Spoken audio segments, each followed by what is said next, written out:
Hi friends, share market में ना अक्सर कंपनीज उतार चढ़ाव के दौर से जब गुजर रही होती है, लेकिन कुछ कंपनी ऐसी होती है जो अनपॉपुलर होती है, लेकिन उनके अंदर बिजनेस में कोई कमी नहीं होती है।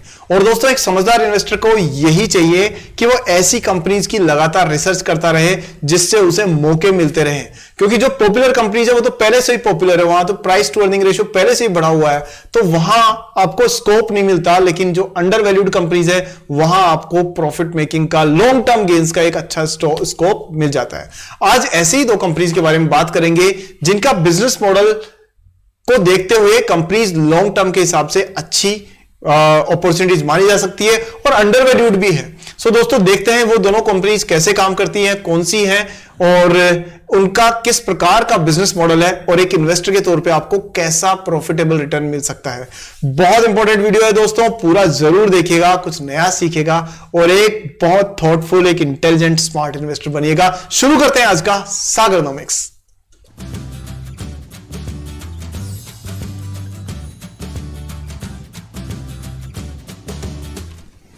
तो वीडियो शुरू करने से पहले दोस्तों, सबसे पहले वीडियो को अभी से लाइक कर दीजिए। कहां बटन नीचे लाइक का, लाइक कर दीजिए, क्योंकि बाद में आप भूल जाते हो। और वीडियो पे अगर चैनल पे नए हैं, पहली बार आए हैं, तो चैनल को सब्सक्राइब कर दीजिए, बेल आइकन को ऑन कर दीजिए ताकि नेक्स्ट वीडियो तुरंत आपको मिल जाए। स्टार्ट करते हैं दोस्तों, comparison of two great companies now. So ये देखिए, पहली कंपनी आपके स्क्रीन पर है, that is Chennai petroleum corporation limited, और दूसरी कंपनी जो है उस पे जाएंगे। लेकिन सबसे पहले हम सीपीसीएल यानी चेन्नई पेट्रोलियम कंपनी जो कॉर्पोरेशन है उसको हम देखें। पहली बात तो ये दोस्तों कि आगे बढ़ने से पहले ना एक चीज मैं जरूर आपको बता देता हूं कि क्या आपके दिमाग में भी ऐसा चलता रहता है कि इलेक्ट्रिक व्हीकल आ गए तो पेट्रोलियम खत्म हो जाएगा या कोयला खत्म हो जाएगा। ऐसा बिल्कुल भी नहीं है। इसलिए नहीं है क्योंकि ये रातों रात होने वाली घटना नहीं है।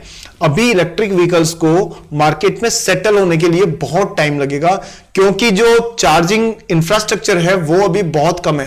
पूरे इंडिया में सिर्फ 16,000 के आसपास ही चार्जिंग स्टेशंस हैं, और आप ये सोचिए कि कितने सारे स्टेशंस की जरूरत और पड़ने वाली है, क्योंकि इंडिया में हर साल 30-40 लाख गाड़ियां तो वैसे ही बिक जाती है। सो इस हिसाब से अगर इतनी इलेक्ट्रिक व्हीकल्स बिकती हैं तो उनके लिए चार्जिंग स्टेशंस कितने चाहिएंगे? हमारे देश के करीब 650 tyre 1, tyre 2 and tyre 3 cities को और हजारों गांवों को, जो कस्बों को देखते हुए we need a lot of charging infrastructure. So petroleum will be in the demand for quite some time. ठीक है। सो अब हम बात करते हैं चेन्नई पेट्रोलियम कॉर्पोरेशन लिमिटेड की। सो देखिए, 12,000 करोड़ रुपए की दोस्तों मार्केट कैप है। कंपनी की जो प्राइस चल रही है 872 रुपए है इस समय पे, जब आप वीडियो देख रहे हैं, मतलब वीडियो बन रहा है तब। और करीब करीब मान करके चलिए लगभग 52 वीक के आसपास, हाई के आसपास चल रहे हैं। 3% के आसपास रिटर्न दिया है इसने, और अगर आप 3% डिविडेंड यील्ड है इसकी। डिविडेंड का पे आउट 11% रहा है। रिटर्न ऑन जो इक्विटी है 77% की है, विच इज वेरी इंप्रेसिव। और इक्विटी पर इसने 45% का रिटर्न दिया, वो भी अच्छा है। और देखो, 5 साल में प्रॉफिट की ग्रोथ 18% है, सेल्स की ग्रोथ 18% है, और प्रॉफिट की ग्रोथ लगभग डबल यानी 31% है। इससे शो होता है कि कंपनी प्रोफेशनली मैनेज्ड है। डेट टू इक्विटी 0.545% है, विच इज वेरी कंफर्टेबल, कोई चिंता वाली बात नहीं है। प्रोमोटर के पास 67% है, तो फुल कंट्रोल है। कंपनी अंडर वैल्यूड है साफ तौर पे, क्योंकि पैग रेशियो आ रहा है 0.13, विच इज लेस देन 1। पायोस की स्कोर के हिसाब से फुल मार्क्स है भाई साहब, 9 आउट ऑफ 9, हाईएस्ट होता है 9 पायोस की स्कोर, और ये 9 मिले हैं पूरे इसको। So overall it's an under valued company and a very good financially managed company. चलिए आगे बात करते हैं। अगर इसको देखा जाए, जो ईवी है उसको देखें हम लोग, सॉरी पी और ईपीएस को, तो देखो साफ तौर पे प्रॉफिट में चल रही है कंपनी। कब से? ये चल रही है 21 के मिड से, और अभी तक मतलब 22 की जनवरी से अभी तक कंटिन्यूअसली प्रॉफिट में है, लेकिन फिर भी प्राइस नीचे चल रही है। इसका मतलब इसमें अंडर वैल्यूड होने के पूरे पूरे गुण मौजूद है। कंपनी साफ तौर पे अंडर वैल्यूड है, यानी आने वाले दिनों में आपको हो सकता है कि ये प्राइस इस गैप को कवर करके यहां पे जाती हुई दिख जाए। आगे बढ़ते हैं दोस्तों और देखते हैं। कंपनी का टक्कर तो इन सबसे है ही, महान जो पेट्रोल के बड़े बड़े नाम है पेट्रोलियम में, IOCL, BPCL, HPCL, CPCL, CPSL तो यही है, रिलायंस इंडस्ट्री वगैरह वगैरह। सेल्स की बात करें तो हम देख सकते हैं कि सेल्स करीब करीब 5,800 करोड़ हुआ करती थी, अब ये 16,000 करोड़ के आसपास है और 680 करोड़ के आसपास का प्रॉफिट है। और प्रॉफिट मार्जिन थोड़ा सा स्क्वीज हुआ है इसका, लेकिन प्रॉफिट मार्जिन पहले अगर आप देखोगे साल भर के हिसाब से दिसंबर में हर साल ही इसका नीचे ही रहा है प्रॉफिट मार्जिन, मतलब हर साल का मतलब ये पिछले से अभी के दिसंबर की बात कर रहा हूं, उससे पहले डिफरेंट था। सो 3% से 4% यानी ग्रोथ तो इन्होंने की है प्रॉफिट मार्जिन में पिछले साल भर में।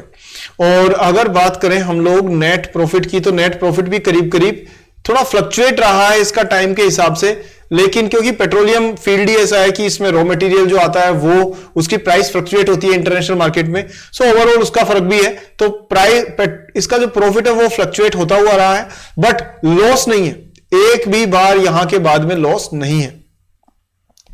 एनुअल रिजल्ट्स में आपको ज्यादा अच्छी पिक्चर दिखती है, क्योंकि वहां पर आपको ये दिखेगा कि यहां पर आपको थोड़ा सा लॉस था जो कि आपको क्वार्टरली रिजल्ट्स में नजर नहीं आ रहा था, पर उसके बाद ये लगातार पिछले 3 साल से प्रॉफिटेबल है और प्रॉफिट भी ग्रो कर रहा है। ठीक है दोस्तों, तो ये ओवरऑल इसका एनालिसिस है। आप देख सकते हो कंपनी अच्छी हाथों में है, कोई ऐसी चिंता वाली बात नहीं है, प्रोफेशनली मैनेज्ड है। 67% इनके पास में स्टेक प्रमोटर के पास है और करीब करीब मान के चलिए 12-13%, 14% के आसपास FIIs लेके बैठे हुए हैं। वो पहले 2%, 1%, 0.7% होता था, अब FIIs ने बढ़ा करके कर दिया 12% से ऊपर, 14% से ऊपर।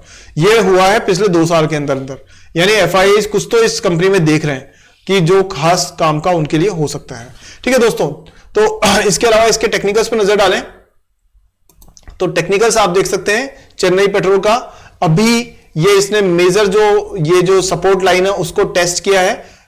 ये मान करके चलिए ऊपर जाने के बाद में वापस से सपोर्ट, ये रेजिस्टेंस अगर यहां से माने तो रेजिस्टेंस है, रेजिस्टेंस को इसने ब्रेक किया है और ये यहां के बाद अगर ये ऊपर कंसिस्टेंटली रहता है तो दोस्तों आपको 1000 का लेवल क्रॉस करते हुए भी मिड टर्म में दिख सकता है। टारगेट आप लगभग 1000 के आसपास लेके चलिए। हां, अगर ये यहां से नीचे वापस से बाउंस होता है तो फिर ये 700 के लेवल भी आपको दिखा सकता है शेयर। थोड़ा सा ट्रेडिंग वॉल्यूम भी अच्छा खासा है और RSI मिड में होने का मतलब है कि कंपनी अब भी एक डायरेक्शन को ढूंढ रही है और वो आपको कोई भी खबर आते ही डायरेक्शन साफ तौर पे बिल्ड होता हुआ दिख जाएगा। सेकंड कंपनी की बात करते हैं दोस्तों, वो है आपके NMDC। और NMDC में आप देखें काफी पॉपुलर नाम है NMDC भी, बट ताजुब की बात यह है कि ये अंडर वैल्यूड है और लोगों को पता भी नहीं है।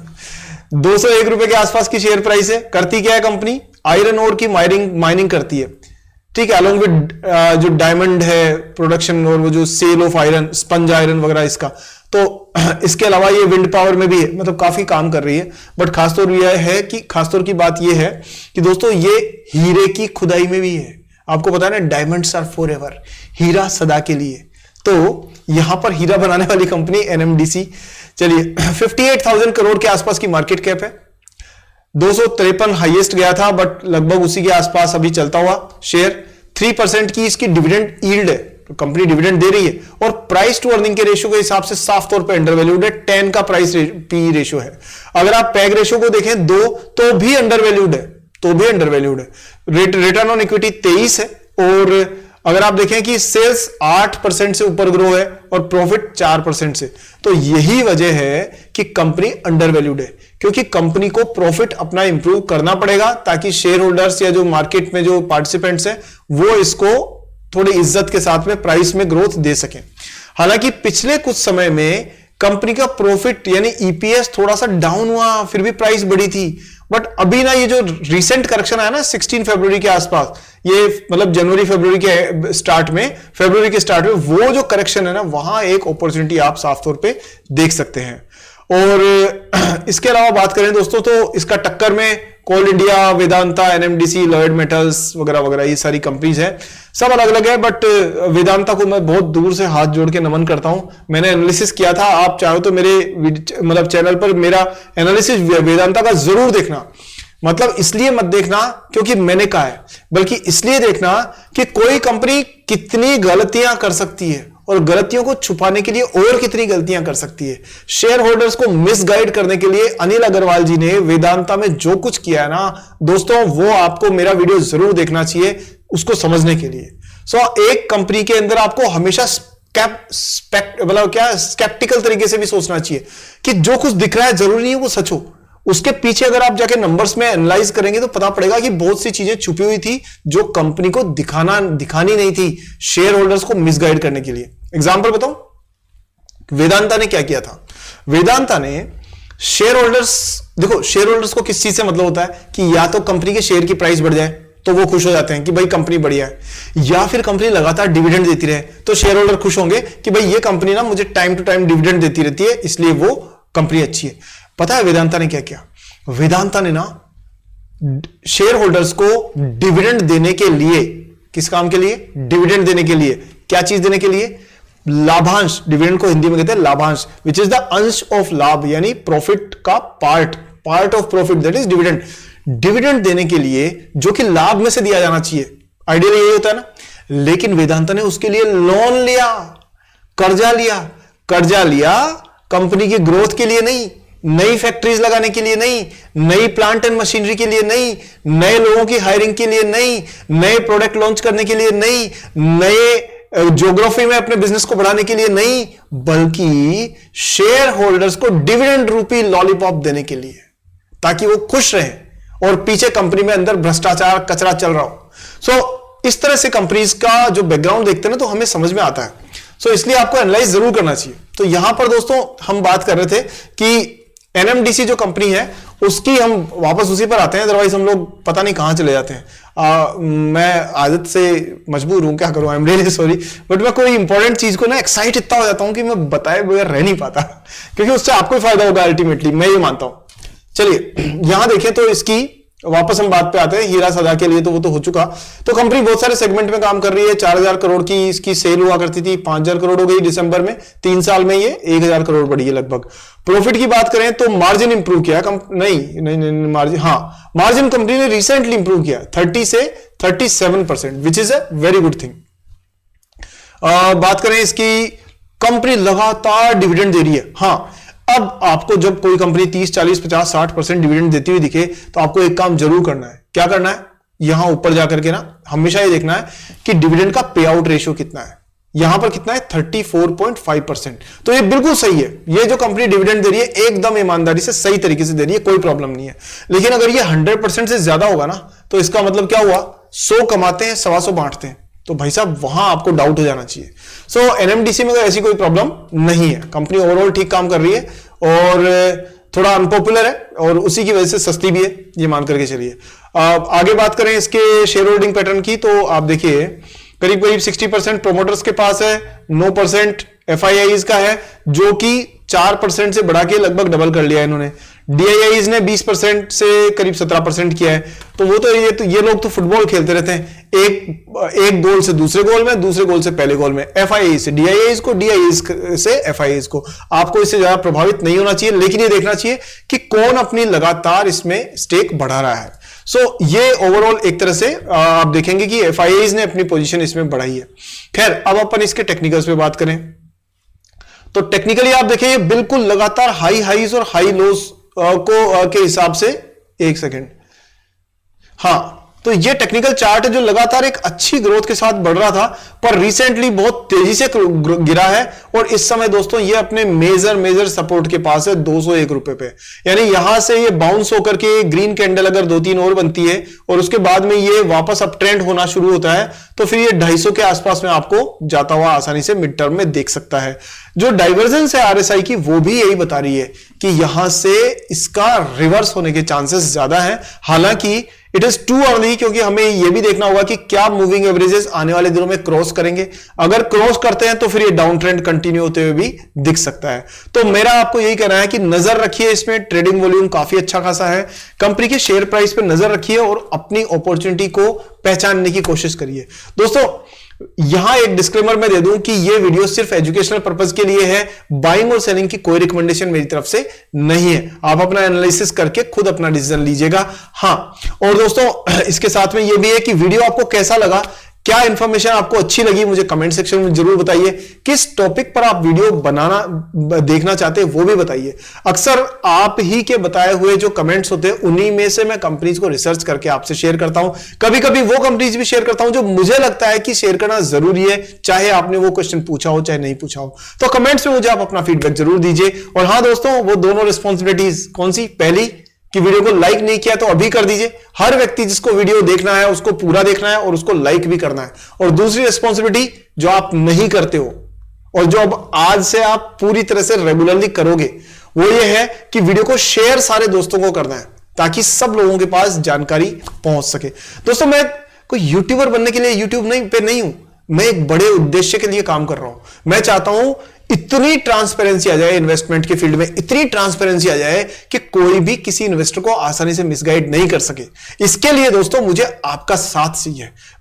आप ये देखिए, लोगों के जो मिसगाइड करते हैं उनके पास में 10-10, 20-20 लाख सब्सक्राइबर्स है और जो सही राय दे रहा है, सही मेहनत करके अच्छी चीजें जेन्युइन तरीके से शेयर करना चाह रहा है, उसके 25-30 हजार सब्सक्राइबर्स। आपका साथ चाहिए दोस्तों, हर व्यक्ति तक पहुंचना है हमें। आज से इस मिशन में जुट जाइए, ठीक है दोस्तों। तो वीडियो को लाइक करके शेयर करने के लिए, वीडियो को पूरा देखने के लिए, चैनल सब्सक्राइब करके बेल आइकन ऑन करने के लिए, इतने प्यार सपोर्ट के लिए आपका हृदय से बहुत बहुत धन्यवाद। आने वाली वीडियोस में आपको और नया एनालिसिस में शेयर करूंगा। तब तक के लिए अपना ध्यान रखिए। हैप्पी इन्वेस्टिंग एंड जय हिंद।